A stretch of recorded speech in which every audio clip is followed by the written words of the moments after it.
Yes. And I realized I was like, I didn't even cry about this yet. I haven't like, I cried, but I didn't really like cry. And your dad passed from cancer. Right? Yes. So I think that was like a key pivotal point. And like, that you weren't dealing with it. Right. I wasn't dealing with it, but also like, it's okay to cry.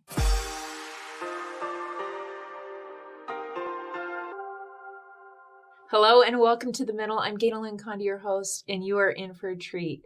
My friend Princess is here, and she is a princess on all the levels. We met, and the minute we met, I was like, oh, she's coming on The Middle. And it's taken a little doing and a little scheduling, but we're finally here. I'm so excited, and I'm honored to have this conversation with you. In our little pre-taping prayer, I could feel the answer to prayers that are coming.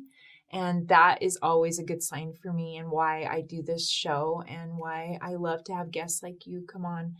Share a little bit of your backstory and what has brought you to the place you're at now. You don't have to say age, but if you want to throw out age, because I'm always like, and I'm 50, so you don't have to. I mean, I honor that space. Okay. I honor that space of where I am. Like, yeah. I'm 36. Okay, beautiful. I just turned 36, February 18th, so I just had Wait, our birthdays are super close. February 1st is mine. See, this is I know. We're actually sisters. You just can't tell. Yeah.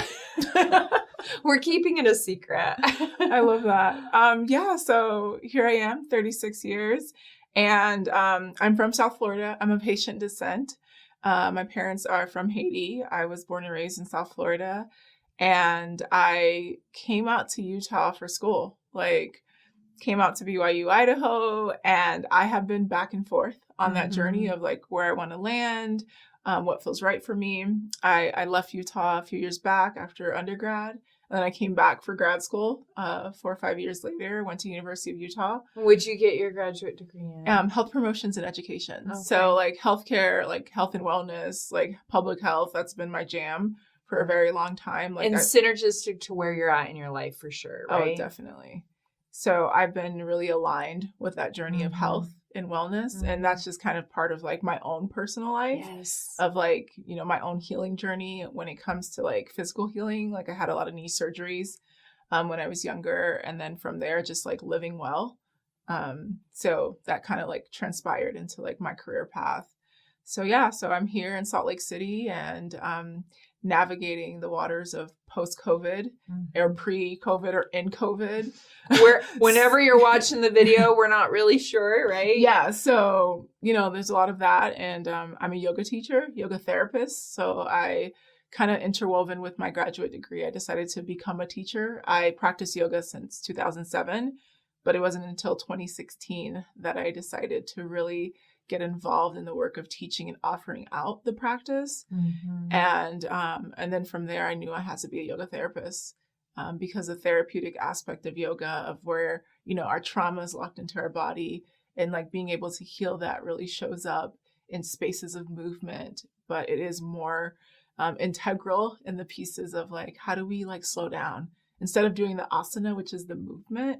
How do we really get into like those Shavasana? Yeah, exactly. It's all about Shavasana. Exactly. And you know, for the non-yogis in the world, like immediately when we had a conversation, we met in the fall and we were at an event together and your beauty and your light was just like so profound. And we had this conversation like we were just picking up where we had left off and we had never talked. And I also am yoga trained, but not practicing very well right now. That feels like a confession, but it came into my life before some big trauma came into my life. And that feels very God directed for me because it's part of my toolbox, even if I'm not always picking it up and using it. And so when we had that first conversation, that's really why I wanted to invite you to come to the middle and share on the yellow couch, being in the middle of this process of healing and the journey of that. And I would love to emphasize a little bit of your yoga practice because I think it's a beautiful tool that can be in a toolbox. There's so many apps and videos on YouTube and you don't even need to have a studio to go practice in. I love having a really good studio space because I think it's one of those practices where a guide is super helpful. But let's go back just a little bit before we're full yoga. How about that? Yeah, that's fine. How much of your trauma story would you like to share with our viewers? Because we talked pre-show prep that, especially for our audience, all of us are functioning in a space of dealing with triggers on a daily basis and trauma. Yeah, I feel like there's so many increments. Yeah. And I'm really like a firm believer in speaking in I. Like I believe that we've all been through things. Like that's just life, right? Yes. We've all navigated different roads and have experienced life differently. I would say like my first instance, like I feel like there's so many and I would be here all day talking about that. That's fine. We do have some other taping, but we could stop and come back or you're always welcome to come back. So whatever's on your heart that you feel like is. So I think like the first step is like dealing with emotional trauma. And that was the passing of my father in 2006. And from like that experience, I felt like really like locked down a lot of things within me. I didn't realize it, but it was just so much sadness of that loss. And I didn't know how to grieve. Like that wasn't something that was like taught to me. Right. Or like given me like space to. I wouldn't say taught. Like I think that, there's cultural, societal. Well, I was going to ask you that from a Haitian background, like some cultures are way better at it. Yeah. I think there's certain cultures that are like, man, they need to teach a class on how to grieve because they give space for it. And then other cultures are kind of like, okay, you have the service done, right? Yeah, I think maybe it was just me. Okay. Like I think like in the Haitian culture, like you mourn for a year. So like you wear black for a year, like you really like just like give yourself that space.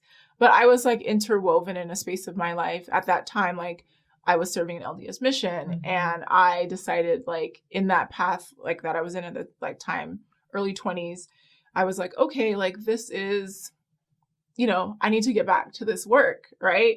Because I need to be focused and like aligned. And I didn't understand what it meant to give myself space. So it interrupted that journey. Yeah, I felt like it interrupted my grief process. And that was just me, again, how I took in the teachings of that faith and how I took in the idea of like, oh, like I need to be aligned and focused and like grieving will come. I felt good. I was able to go to my dad's funeral. I was able to like be with my family, but then I took myself away and I didn't give myself enough room.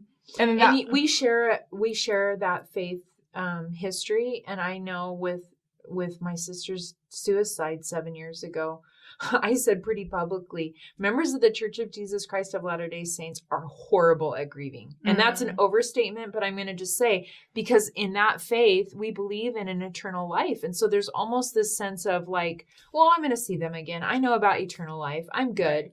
And even in how intentional I was about grieving, I can see that at times I was like, speed it up, let's get through it, And so what was a signal for you that you had not processed your grief effectively and that it was time to bring in maybe a new tool or a help? I think like just like interwoven in the space of like being a missionary and that in that season, I realized, there was like one of my companions that just basically called it out to me. She's like, you're not happy. And I was like, oh. And then from there, like I saw like a therapist on the mission. Yes. And I realized I was like, I didn't even cry about this yet. I haven't like, I cried, but I didn't really like cry. And your dad passed from cancer. Right? Yes. So I think that was like a key pivotal point. And like. That you weren't dealing with it. Right. I wasn't dealing with it, but also like, it's okay to cry. Yes. It's okay to acknowledge what I feel. And I don't have to be numb in order to like, there is a spiritual aspect of a faith and there's also a societal and community cultural aspect. And the cultural, we get it all messed up with the doctrine sometimes, right? Definitely. And that kind of like regrouped a lot of things for me in my journey. And it was interesting, like throughout, because I was in Montreal, Canada at that time. So like I met so many amazing people just like on like, just talking on the subway that were so in tune with themselves and like aligned. Like I was 21, like I didn't know life. And I met a lot of people like that gave me tools. Like they talked about yoga to me. They talked about healing. And it was like, I'm supposed to be out here talking to them. And they were offering me just like little tidbits. And I believe that was like the starting point. And then once I got back, I started yoga. Like I saw a yoga class at this the gym and I was like, I'm going to go to yoga. And did it feel like an immediate like match? Yeah. It was just like perfect. It was like, I just felt good. Like I always wanted to do it. And I heard so many, I was like, okay, great. I'm here. And I would always feel good after. And I didn't know what it was. Like at the moment in that space, like it started in 2007. So I just knew like it made me feel good. It made me like be okay with my emotions. Yes. It made me be okay with being open because that was something I also struggled with. Right. So I really love talking to people that don't really get yoga a little bit, because the thing that I think we both feel probably similar to about the practice, there are some yoga practitioners that it's all about the handstand, you know, and it's all about the poses. Me, that's never been my jam. That's not what it's about. It has always been a spiritual practice for me. And it's about flowing because I get stalked in the emotion list, right? Like, Definitely. Let's just stock it up. And then it starts to crumble because either someone's like, hey, why are you wanting to like beat me in the face right now? Oh, a sign I'm not dealing with my emotions, or withdrawing, or some of those signals, right? Like your companion said to you, not feeling as happy. That to me, yoga is about movement so that we can get to the final pose, which is Shavasana. And it's a sense of connection and peace. Is that what yoga feels like to you? Or what would you add to that? Because you're much more a master than I am.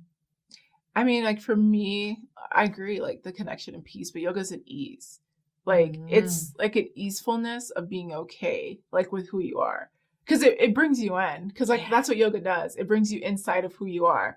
And so much of what we do is out here, right? Constant, all day long. Phone, our jobs, our identity. Our ego. Our ego. Yeah. Mine has a party every day. My ego's like, hey, we heard you wanted to chat. No, I don't. And I always say, like, seeing yourself through your own eyes. Yes. So, like, what does that look like? Right. And the yoga mat, what I love about it, too, is I'm not a competitive sports person. And the yoga practice is about you. It's Definitely. You. It's on your mat. It's not about what's happening on the mat next to you, which it's easy to have ego go into that and like, oh, look at her. She's totally, wait, her warrior. She's so in line, right? And it's really about here, right? And being connected with God. What did you, if someone's watching this and they're like, well, okay, well, yoga's not for me, but I'm interested because Princess is talking about it in a different way. What was a sign that you could see that you were starting to heal while you were on the mat? I think I feel like there's various things, but I would say throughout my journey, it was when I decided to be a teacher because, you know, every offering is a place that we can give out to others because like life is meant for us to share and to give things out. So I realized like I started in 2007 and it wasn't until 2016 that I felt like in a place that I was ready to offer that out. Yes. And then I knew like, oh, this is the yoga. This is the part of the asana. This is the oneness. Because when we say namaste, it means that the divine in me honors the divine in you. Yes. So like for me to really honor that means like I wanted to give that out. And from like, you know, my 200 hour to like becoming a yoga therapist, it was that journey of like, what do I want to give back out to others? But also like, you know, it's automatic that the yoga teaches you things. It teaches you about yourself. It helps you dive deeper into who you are. But it was the ease of the practice as a whole because it aligns you with your higher power, whoever that is, Buddha, Allah, whatever, you know, God. But it just brings you back into that space of like, you know, the ease of worship. What does it look like to be with yourself and be okay exactly how you are, just coming like full force into that space. So that was something that I really like, you know, appreciated about the practice and welcomed in. What would be a first step that you would say that would help someone kind of ease into that awareness that you're speaking so beautifully about? I would definitely say just sitting with yourself, like sitting with your breath. Like the breath is the yoga. I mean, like when we talk, I feel like, you know, there's been a lot of talk about breath. We can, you know, signal the George Floyd murder and not feeling like we can't breathe and being able to breathe, how much of a privilege and a right that is for a lot of us. A gift, right? Definitely. So if someone is like, breath is not, what are you doing? You women are crazy. What would you do to help someone just check in with their breathing? I would just say, like, put your feet on the floor. Like, are you like here in this moment? Like, we're here in this moment. We're sitting on these couches. Like, we are looking at each other. Like, we're present. And I feel like there's a huge disconnect in our communities and cultures about being disconnected. We don't know how to be present in the moment. Like, can we like take the bus and really ride the bus and not be on our phones and not be like somewhere else? And it's the disassociation that many people long for. That is like where the trauma lies, is the disassociation. And it's like, can you just be with yourself in this moment and just hear your breath, like your inhale and your exhale? It doesn't even have to be timed or like whatever. It's just like, can I hear myself breathe right now? Do I see myself? Do I feel myself sitting? Do I feel my feet on the ground? And being present and mindful. I love the invitation of like, I took a breath while you were just saying that. And I was like, oh, I felt pretty present. Nope. There was a whole layer on the back of my shoulders, right? That just breathing that out helped me center here. Because really, this is all we have, is this right now. Like, I have no control 20 minutes from now or 20 seconds from now, but I have this. And I think whatever we're seeing as a society that are the things we wish we could fix, it's stored in trauma. It's stored in the lack of connection we're having with self and others. And I love that your work, in all the ways you could take your education and contribute in the world, that the gift you wanted to give back is the gift you were given, but it was given through trauma, right? Definitely. Anything else you want to share with our audience about because I can feel right now our viewers are like, I'm in this trauma, fill in the gap, and it doesn't feel like a gift at all. What would you say to the princess of that time? I think there's a journey. Like I said, like, sometimes our trauma happens in different steps, and like, we don't choose it all the time. Like, I believe like my asana was beautiful. Asana is the movement. It's like, oh, like I love practicing. I love sweating on my mat. And then I had a car accident in 2018 in the midst of my yoga therapy training. Like, I was in a different phase of my yoga teaching training, and that car accident really shifted my life. And I really believe like for the better, but still, even in this healing process, like I lost my speech, and it triggered so much. Even talking about it, causes my speech to switch. Which is interesting. Like, I think you'll be okay with this, that just coming to the studio today, we got to process that a little bit together. And I was so grateful for the gift of that manifestation, because so often we judge ourselves. Well, I know these skills. I've been to therapy. I know how to teach yoga. What's my problem? Why am I being triggered by this drive in the car? I had a trigger a couple of days ago. Man, I was like full in anxiety, panic attack, like full panic attack. And I could not slow my breathing, and I could not talk myself through it.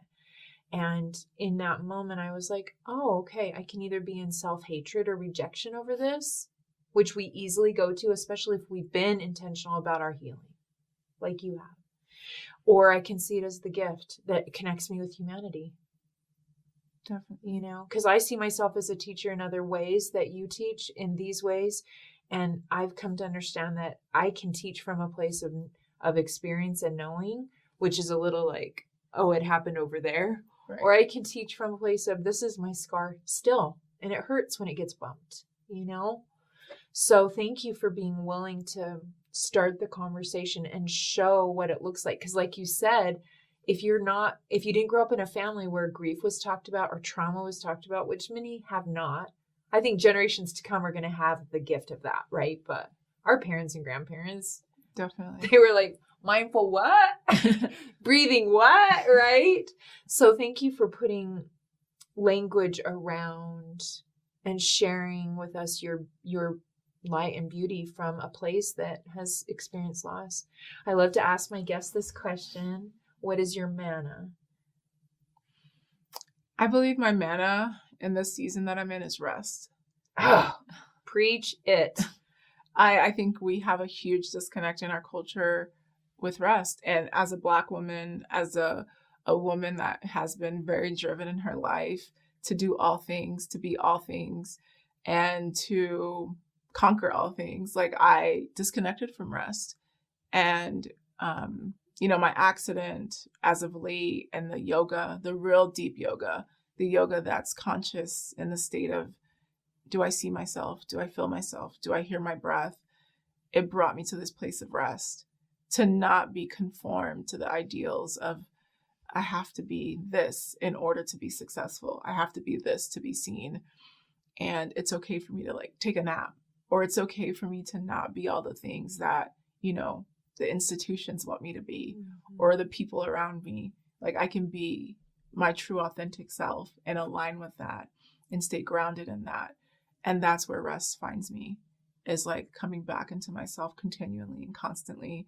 And it's a process. It's a daily like journey of like welcoming that rest. Even today, it was like, I need to rest. Like I've had a really long week and it's only Wednesday. Yeah. So I was like, I need rest and I'm going to honor that. And my body's like, thank you. And because I've come to that place with my body that I'm like, I want to honor you. So tell me what you need. Like I asked my body, what do you need? Because sometimes our minds can get, beyond us. Like our minds take over. So it's like, no, like my body and mind, they're one and they want to be one. So how do I align them? How do I honor both? So that's where I am.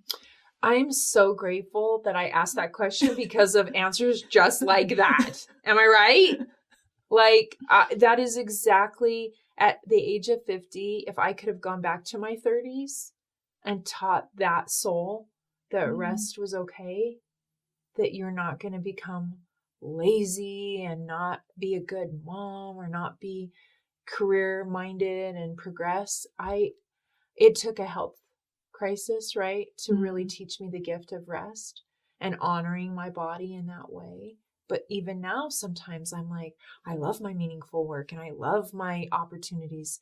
And that's also okay. It is okay. It's good. I'm glad that I'm doing things that I believe in, but honoring the message, especially to women. Mm-hmm. I'm not taking away from men, but there's 2 women on the yellow couch right now, right? As women that we fought so hard, and women of color, my friends like you that have taught me about that experience. There's this urgency inside, like the women before us fought for us to have the chance to go to the moon. So why are we sitting down resting, And I love to tell women behind me, because the women ahead of me teach me that, yes, we fought for these opportunities, but we don't have to have it all today, right now. That serves no one. And so thank you for preaching about rest and the beauty of rest and the gift of rest. And I mean, from a medical standpoint, I have doctors in my family and they say, man, if you really want to switch your health, make sure you're getting enough rest. I mean, it's the first line of defense that we have that we can use. So thank you for honoring with all that you have accomplished, that's what you are making space for, because it gives permission. Like when one woman or man that I admire says it back to me, the truth of that, then it's like, yep, tomorrow, you're right. I'm going to ask myself that question you said. What does my body want? What does it need?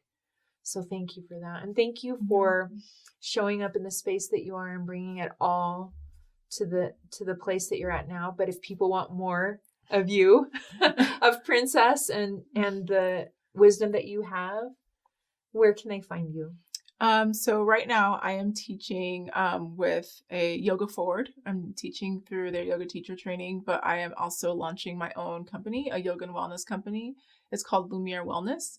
It'll be launching in the spring, and that's on all social platforms. We'll have like community classes. My company is centered around the movement for Black and brown bodies, like their wellness and well-being. As you know, yoga is for everybody, but access is limited when it comes to the Black and brown communities, and how do we provide more access?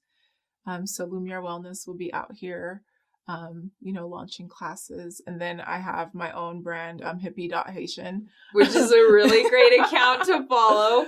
Because every time I'm scrolling, I'm like, oh, a little of the light. I love what you share and the richness. And it's a really grounding account for me to follow, because Thank you. I know your why and I know your spirit. And there's other accounts I choose not to follow because they don't bring me back to that place of center. So I love following you for that reason, because it feels like a reminder back to my own soul of Thank you. how you show up.